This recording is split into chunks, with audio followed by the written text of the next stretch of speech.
Hello friends, কেমন আছেন সবাই? তো ফ্রেন্ডস, আজকে চলে আসলাম আমার ব্লগ ভিডিও নিয়ে। আর হ্যাঁ, শুরুতেই বলে দিচ্ছি, আমার এই ছোট্ট পেজটি যদি আপনাদের ভালো লেগে থাকে তাহলে অবশ্যই লাইক এবং সাবস্ক্রাইব করে দেবেন। তো বন্ধুরা, কালকে সকাল থেকে আমি সারাদিনে কি করেছি সেটা নিয়ে চলে আসলাম আপনাদের সাথে শেয়ার করবো বলে। তো ফ্রেন্ডস, সকালে টুকিটাকি কাজ সেরে চলে গেলাম রান্নাঘরে। ঝটপট করে বানিয়ে ফেললাম আমার গুপুসোনার পছন্দের আলুর পরোটা।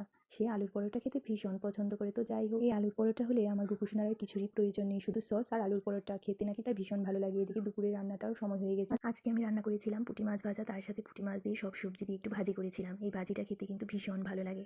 আর তার সাথে মাছের তেল দিয়ে মাছের তেল বড়াটা করেছিলাম দুপুরে গরম গরম ভাতের সাথে। মাছের তেল ভাজাটা কিন্তু ভীষণ ভালো লাগে।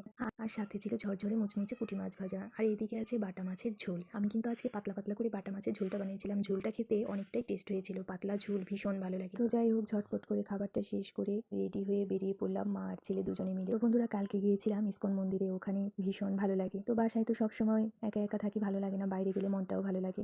তো যাই হোক সেখানে রেস্টুরেন্টে হালকা কিছু নাস্তা করে আবার চলে আসলাম মন্দিরে।